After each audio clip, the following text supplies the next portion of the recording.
आपने देखा भी कि हमारा मकसद ये नहीं है कि ये प्रोडक्ट बेचना है या ये मार्केट में लाना है, लेकिन हमारा मकसद ये है कि किसानों को ये चीजें समझ में आनी चाहिए कि प्रॉब्लम कहाँ है।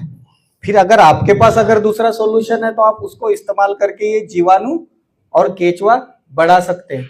तो ये बढ़ाने से क्या होगा ये तो शरद जी ने बताया। तो इसमें एक छोटा सा एक एग्जाम्पल देना चाहूंगा मैं आपको कि जीवाणु बढ़ेंगे तो खाद तो बढ़ेगी, साथ में ये केचुआ बढ़ेगा तो 1 एकड़ हमारे खेत में कितना खाद बन सकता है केचुआ खाद। एक छोटा सा आपके पास डायरी पेन है तो एक थोड़ा सा कैलकुलेशन कर लेना कि जैसे सर ने बताया कि 1 एकड़ में कितने हजार स्क्वायर फुट जमीन होती है, कितना 45,000। तो हम सिर्फ 40,000 पकड़ लेते क्योंकि थोड़ी जमीन इधर उधर हो जाती है।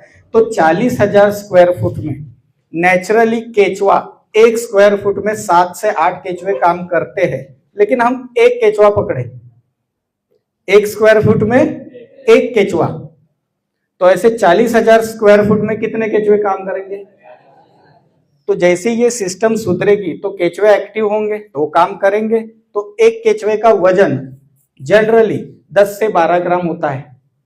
और आपको पता ही होगा कि हर केचुआ, अभी आपका वेट कितना है सर 45, तो आप 45 किलो खाना खाते हैं, लेकिन केचुए को एक भगवान ने बोलो या सृष्टि ने एक ऐसी एक जादू बोल सकते हैं, उसको मैजिक बोल सकते हैं कि उसका वजन अगर 10 से 12 किलो है तो 10 से 12 ग्राम खाना खाता है। 10 से 12 ग्राम उसका वजन होता है, 10 से 12 ग्राम वो मिट्टी या काड़ी कचरा जो भी जमीन में है वो खाता है और उतना खाद बाहर छोड़ता है ना। तो 1 स्क्वायर फुट में 1 केचुआ 10 से 12 ग्राम अगर छोड़ता, हम 10 ग्राम पकड़े तो 10 ग्राम इंटू 40,000 स्क्वायर फुट कितना होता है, कितना 4 लाख। 4 बोलो ना 4 लाख ग्राम। तो उसको 10 ग्राम इंटू 40,000 कितना 4 लाख ग्राम, मतलब 1,000 किलो से हम डिवाइड करें तो कितना हो जाएगा 400 किलो एक दिन का। एक दिन का 400 किलो खाद बन सकता है। अगर हम पकड़े कि हर जगह तो 12 महीने खेती होती नहीं है, एटलीस्ट बरसात के 100 दिन अगर हम पकड़ते हैं और 100 दिन में अगर खेती होती है तो 100 दिन इंटू 400 किलो कितना हो जाएगा 40,000 किलो खाद। अभी मार्केट में सर भी खाद का काम करते हैं, केचुआ खाद का, तो कितना 10 से 15 रुपए केजी खाद बिकता है। 10 रुपए किलो इंटू 40,000 किलो कितना होता है 4 लाख।